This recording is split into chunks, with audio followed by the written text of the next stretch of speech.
બાબત દ્વારા આયોજિત ઓનલાઈન ક્લાસમાં આપ સૌનું સ્વાગત છે। ચલો આજે આપણે ધોરણ 12 બાયોલોજી પ્રકરણ નંબર 2 સપુષ્પી વનસ્પતિઓમાં લિંગી પ્રજનનમાં બીજ વિશેનો જે ટોપિક આપણે ભણ્યા એના પછી ફળ વિશેના ટોપિકમાં આગળ વધીએ। છેલ્લે આપણે બીજમાં કયા કયા બીજપત્રો આવે, બીજના પ્રકાર કેટલા છે, એકદળી છે, દ્વિદળી છે અથવા તો આલ્બ્યુમિન યુક્ત છે કે આલ્બ્યુમિન મુક્ત છે એ સમજ્યા, એના બીજાવરણ વિશે સમજ્યા અને પછી ફલિત અંડકને બીજ કહેવાય એમ ફલિત બીજાશયને ફળ કહેવાય એ વિશે સમજ્યા અને બીજાશયની જે દિવાલ છે એ ફલાવરણમાં પરિણમે છે અને ફલાવરણને ખોરાક તરીકે આપણે ઉપયોગ કરીએ છીએ। અહીં સુધી સમજ્યા, मतलब ફલાવરણના વર્ણન સુધી આપણે બીજના ટોપિકમાં છેલ્લે સમજ્યા। તો બીજના ટોપિકમાં આપણે આગળ કન્ટિન્યુ કરીએ। બીજમાં આગળનો ફકરો જે નીચેનો છેલ્લો ફકરો છે કે મોટા ભાગની વનસ્પતિઓમાં બીજાશયમાંથી ફળનો વિકાસ થાય છે। મતલબ કે જેટલી પણ વનસ્પતિઓ છે એમાં જે ફળ બને છે એ ફળ સાથી થાય છે બીજાશયમાંથી વિકાસ અને બાકીના જે પુષ્પના ભાગો છે બીજાશય ઉપરાંત પુષ્પના અન્ય ભાગો, ઉદાહરણ તરીકે પુષ્પાસન, વજ્રપત્ર, દલપત્ર, બીજાશય ઉપર આવેલી પરાગવાહિની, પુંકેસર તંતુ, પરાગાશય, આ અન્ય ભાગો વિઘટન પામે છે અને ફક્ત બીજાશયમાંથી જ ફળનો વિકાસ પામે છે। કારણ કે અંડક બીજાશયમાં હોય છે, બીજ અંડકમાંથી બને છે અને બીજાશયના ભાગમાંથી ફળ બને છે, તો અન્ય ભાગો જેમ સમય જાય એમ ધીમે ધીમે ખરી પડે છે। તો મોટા ભાગના પુષ્પ એટલે કે 90% જે ફળ છે એ બધા આ રીતે જ બને છે। પરંતુ કેટલીક જાતિઓ જેવી કે સફરજન છે, સ્ટ્રોબેરી છે, કાજુ છે, અપવાદ રૂપે, કેવા અપવાદ રૂપે, કોણ? સફરજન,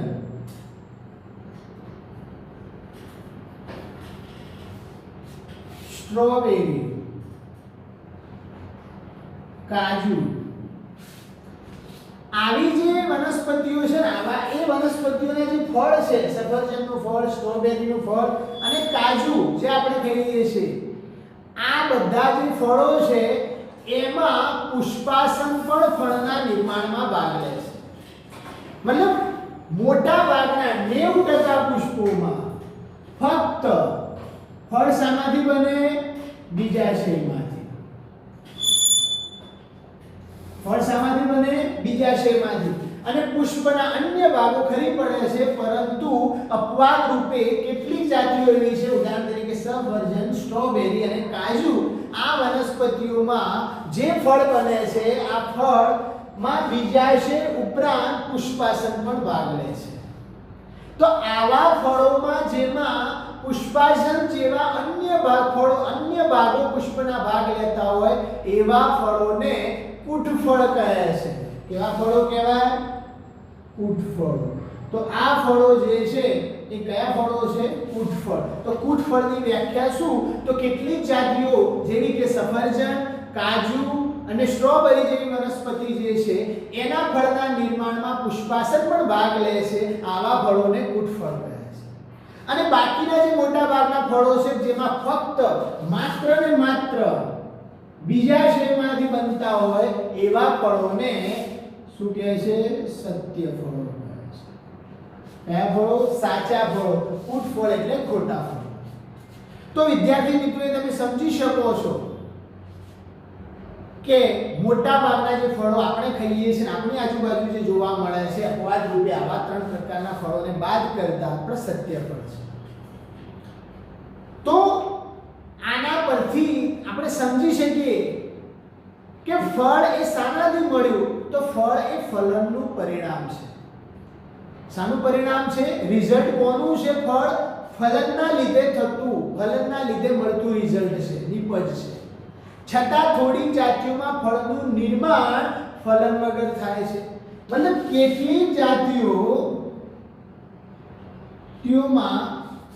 ફળનું નિર્માણ ફલન વગર થાય છે. શાના વગર? અને આવા ફળોને અફલિત ફળ કહે છે. કયું ફળ? અફલિત ફળ. ઉદાહરણ કોણ? કેળા. શું ઉદાહરણ? કેળા. તો કેળાનું ઉદાહરણ શામાં આવે? અફલિત ફળ. તો અફલિત ફળનો વિકાસ એ વૃદ્ધિ અંતઃસ્ત્રાવો દ્વારા થાય છે, કારણ કે એમાં ફલન વગર અંતઃસ્ત્રાવોની મદદથી થાય છે.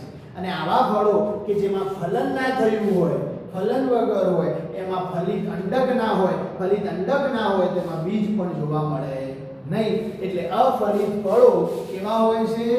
બીજવિહીન હોય છે. કેવા હોય છે? બીજવિહીન. તો વિદ્યાર્થી મિત્રો, આ ફળમાં એક કુટ ફળ, એક સત્ય ફળ, એક અફલિત ફળ, 3 ફળની આપણે વ્યાખ્યા જોઈ. તો બીજના વર્ણનમાં આ સમજ્યા. હવે આપણે કન્ટિન્યુ બીજના વર્ણન તરફ આગળ જઈએ કે બીજ એ આવૃત બીજધારી વનસ્પતિઓમાં ફાયદા આપણને આપે છે, કેટલાક લાભ પ્રેરે છે. તો સૌપ્રથમ કે છે પરાગનયન જે જોવા મળે છે અને ફલન પ્રજનન જેવી જે ક્રિયાઓ થાય છે, આ પરાગનયન અને ફલન જેવી પ્રાજનનિક ક્રિયાઓ જે થાય છે, જે કાયદેસર પાણી ઉપર આધારિત હોતી નથી. જ્યારે કે બીજનું નિર્માણ થાય છે એ વધારે પાણી પર આધારિત છે. મતલબ ફલન અને પરાગનયન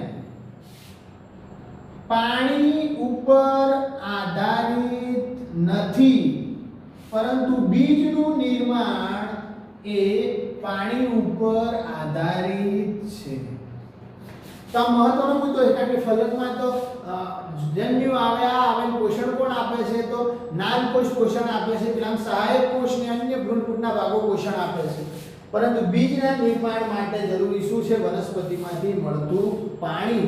એટલે કે ફલન માટે, પરાગનયન માટે પાણીની આધારિત નથી, એટલે કે પાણીની જરૂરિયાત નથી, પરંતુ બીજના નિર્માણ માટે શાની જરૂર છે? પાણીની જરૂર છે.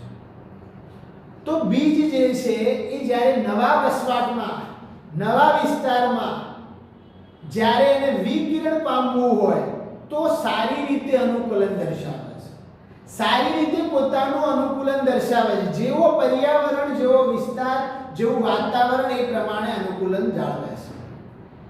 અને એના લીધે તો એ વનસ્પતિની જાતિને જાળવી રાખે છે, કારણ કે બીજ ના સચવાય તો જાતિનો ઉદ વિકાસ સચવાય નહીં.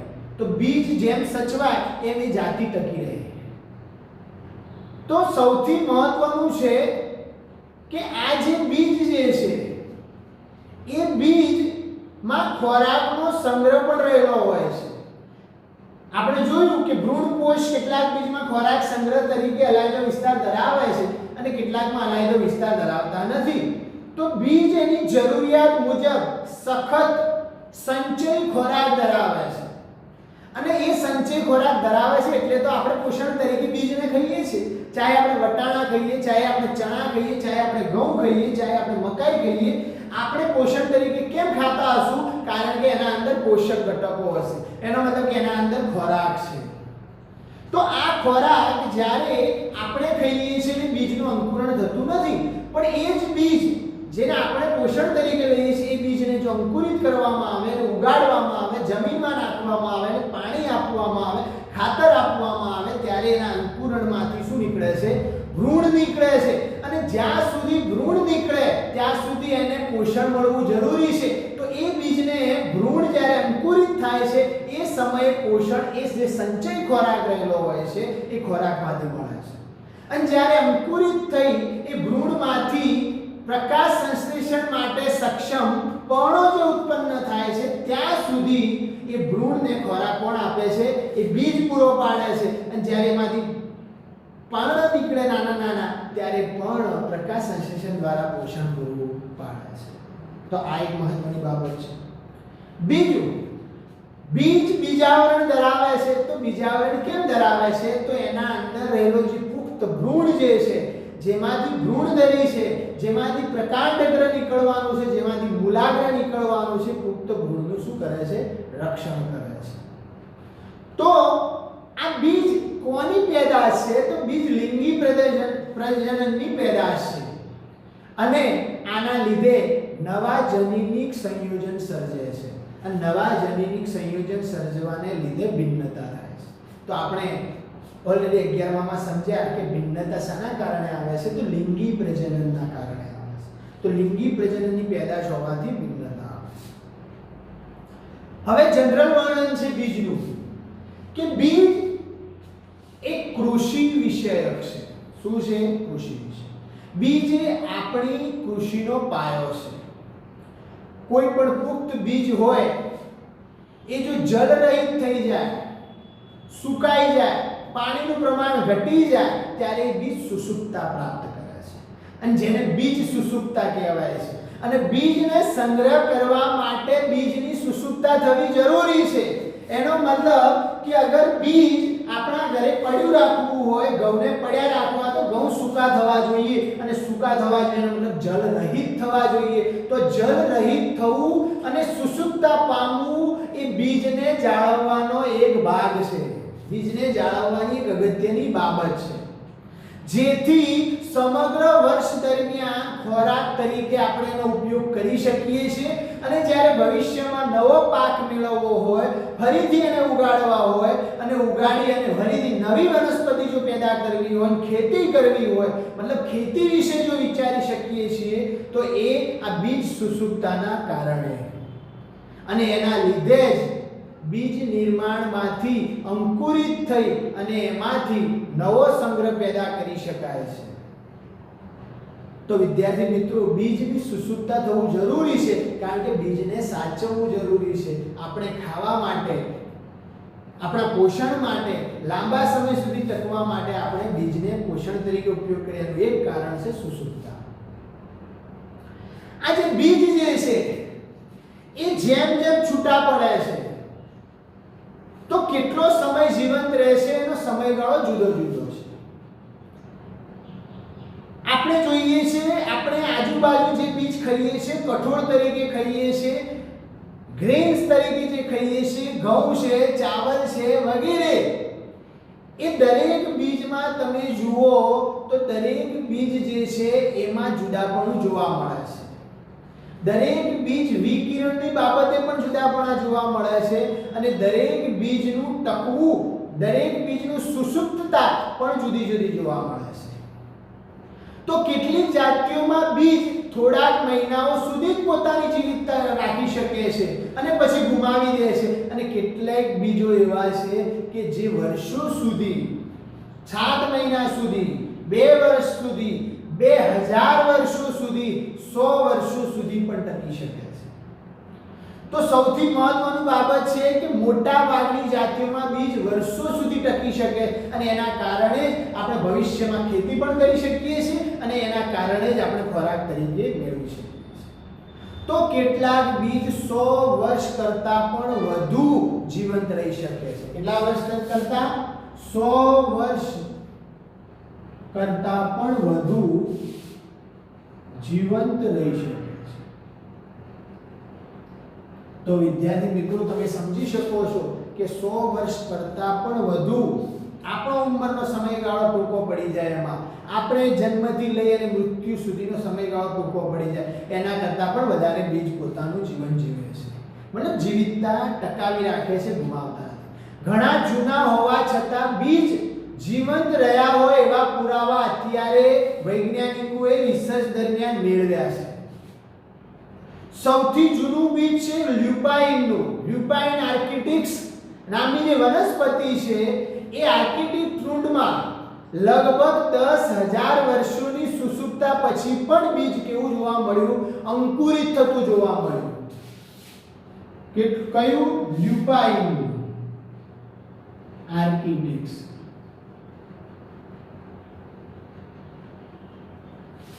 આર્કિટિક ટ્રુન્ડમાં કેટલા વર્ષ સુધી? 10,000 વર્ષ સુધી જીવંત રહ્યું. 10,000 વર્ષ પછી જ્યારે એને ઉગાડવામાં આવ્યું, વાવવામાં આવ્યું, ત્યારે એમાંથી અંકુરણ થયું. તો વિચારો એની સુસુપ્તાનો અંદાજો કેટલા વર્ષ સુધી છે? 10 વર્ષ સુધીનો તો પ્રયોગ છે, સાબિતી છે, અને આ અપેક્ષિત પુરાવા છે. બીજું, તાજેતરમાં અત્યારે પુરાવો મળ્યો 2000 વર્ષ જૂનું ખજૂરના જીવંત બીજનો. કયો? ખજૂરનું જીવંત બીજ. ખજૂર જીવંત બીજ 2000 વર્ષનો પુરાવો.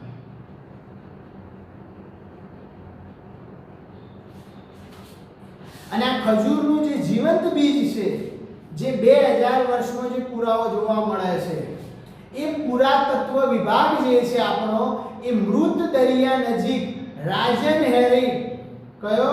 રાજન હેરાડના મહેલમાં ખજૂરીમાંથી મળી આવ્યું. ક્યાંથી? રાજન હેરોલ્ડની ખજૂરીમાંથી મળી આવ્યું હતું આ 2000 વર્ષ, અને એમાંથી નવી ખજૂરીનું પેદાશ થઈ છે. તો આ જે બીજનું ઉદાહરણ છે, એક સામું છે ખજૂર, અને ક્યાંથી મળી આવ્યું? રાજન હેરોલ્ડ નું ખજૂરીનું જે દરિયાઈ પુરાવો હતો, એ જગ્યાએથી આપણને એના મહેલમાંથી, હેરાલ્ડના મહેલમાંથી મળી આવ્યું છે. તો વિદ્યાર્થી મિત્રો, સપુષ્પી વનસ્પતિઓમાં લિંગી પ્રજનનના આ જે આખું વર્ણન આપણે સમજ્યા, એના સંક્ષિપ્તના વર્ણન કરીએ તો આપણી પાસે આપણને ઘણા બધા પ્રશ્નો થાય, અને આ જે દરેક પ્રશ્નો જે તમારી બુકમાં આપ્યા છે એના જવાબ તમે આપી શકો છો. આ સપુષ્પી વનસ્પતિની પ્રજનન ક્ષમતા વિશે જાણવાનો તમારે પ્રયત્ન કરવો જોઈએ. આ જે પણ પ્રજનનમાં જે તે લગતી માહિતી છે એને સમજવાનો પ્રયત્ન કરવો જોઈએ. ભ્રૂણપોળમાં હાજર અંડકોષોની સંખ્યા કેટલી છે, કેટલી હોય, અંડક કેટલા હોય, અંડક એક હોય કે દરેક અંડકમાં ભ્રૂણપોળની સંખ્યા કેટલી હોય, આ વગેરે તમે સમજી શકો છો. આ દરેકની માહિતી આપણે મેળવી.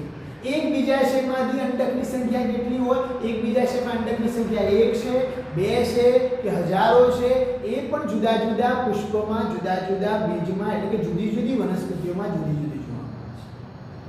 તો એક લાક્ષણિક પુષ્પમાં બીજાશયની સંખ્યા કેટલી હોય, તો આપણે લાક્ષણિક પુષ્પમાં બીજાશયની સંખ્યા આપણે 1 માનીએ, તો એક વૃક્ષ પર પુષ્પોની સંખ્યા કેટલી હોય, તો એવામાંથી 1 હોય. અને તમે જોઈ શકો છો કે કેવા કેવા ઉદાહરણ આપણી સામે છે. પપૈયું જે છે, એ પપૈયાનો એક ફળ આપણે ખાઈએ અને એના અંદર બીજની સંખ્યા કેટલી બધી હોય છે, અને દરેક એક ફળમાંથી જો એના બીજ લઈ અને જો છોડ ઉગાડવામાં આવે તો ઘણી બધી વનસ્પતિઓ પેદા થાય છે. એટલા નાનામાંથી કેવડું મોટું પપૈયાનો છોડ પેદા થાય છે, આપણે સમજી શકીએ છીએ. અને વિદ્યાર્થી મિત્રો, સૌથી ઉત્તમ ઉદાહરણ તો આપણી સામે છે વડ ટીટી.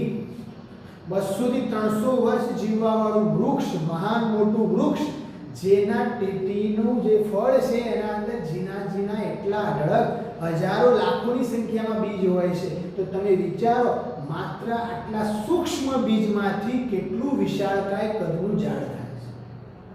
શું તમે એવી વનસ્પતિના નામ વિચારી શકો? શું તમે એવી વનસ્પતિના નામ જાણો છો કે જેમાં મોટી સંખ્યામાં ફળ આવેલા હોય અને દરેક ફળમાં મોટી સંખ્યામાં બીજ આવેલા હોય? તો એવું ઉદાહરણ ઓર્કિડનું પણ છે. જેવી રીતે કે હું આ વડની ટેટીની વાત કરી, તો આ હજારોની સંખ્યામાં ઓર્કિડ પણ શું કરે છે? બીજ ધરાવે છે, અંડકો ધરાવે છે, એટલે એના બીજ પણ નાના હોય છે ને હજારોની સંખ્યામાં હોય છે. તો વિદ્યાર્થી મિત્રો, અહીં તમારે સમજવાનું છે કે કેટલા મોટા વૃક્ષ, કેટલા મોટા ઝાડ, કેટલા મોટા છોડ અને કેટલી સંખ્યામાં છોડનો જે વિકાસ થાય છે, નવું છોડ અંકુરિત થાય છે, એ કેવા નાના નાના સૂક્ષ્મ બીજમાંથી થાય છે. તો આજે જે આપણે ટોપિક જોયો બીજ વિશે, સપુષ્પી વનસ્પતિઓમાં લિંગી પ્રજનનમાં બીજના આપણે વર્ણનમાં છેલ્લું જે લેક્ચર હતું એમાં બીજનું જે વર્ણન મેળવ્યું હતું, એના આવરણ વિશે, બીજપત્રો વિશે, બીજના પ્રકારો વિશે અને પછી બીજાવરણ વિશે જોયું. અને એના પછી આપણે ફળનું ફલાવરણ વિશેની વર્ણન કર્યું. અને આજે ફલાવરણ પછીનો જે ટોપિક કે ફળના 3 પ્રકાર છે: પુષ્પફળ, સત્યફળ, અફલિત ફળ. પુષ્પફળ એવું કે જેમાં બીજાશય ઉપરાંત અન્ય ભાગો પણ પુષ્પના ભાગ લેતા હોય. સત્યફળ એટલે ફક્ત બીજાશયમાંથી જ પેદા થતું હોય. અફલિત ફળ એટલે એવું ફળ કે જે ફલન વગર પેદા થતું હોય. એ જોઈને બાકી બીજ શું શું કામ આવે છે, કેવા કેવા બીજો જોવા મળે છે, એના વિશેની જનરલ માહિતી આજે આપણે જોઈ. આ બીજ વિશેનું વર્ણન એ લિંગી પ્રજનનનું વર્ણન પૂરું થાય છે. એનો મતલબ કે પશ્વ-ફલનની ઘટનાઓ પૂરી થાય છે. આ ઉપરાંત બીજા અન્ય વધારાના જે મુદ્દા છે કે અસંયોગી જનન અને બહુભ્રૂણતા. અસંયોગી જનન એટલે એક પ્રકારનો પ્રજનનનો ત્રીજો ભાગ કહી શકાય. અને અસંયોગી જનન શું છે અને બહુભ્રૂણતા કોને કહેવાય છે એના વિશે આપણે નેક્સ્ટ લેક્ચરમાં અભ્યાસ કરીશું. તો અત્યાર સુધીનું લિંગી પ્રજનનના 3 તબક્કાનું વર્ણન એ પૂરું થાય છે. ત્યાં સુધીનું તૈયારી તમારે પૂરી કરવાની છે. એના પછી આપણે ટેસ્ટ લેવામાં આવશે. તો નેક્સ્ટ લેક્ચરમાં આપણે અસંયોગી જનન અને બહુભ્રૂણતા વિશે સમજશું. તો આજનું આ લેક્ચરને આપણે અહીં પૂરું કરીએ છીએ.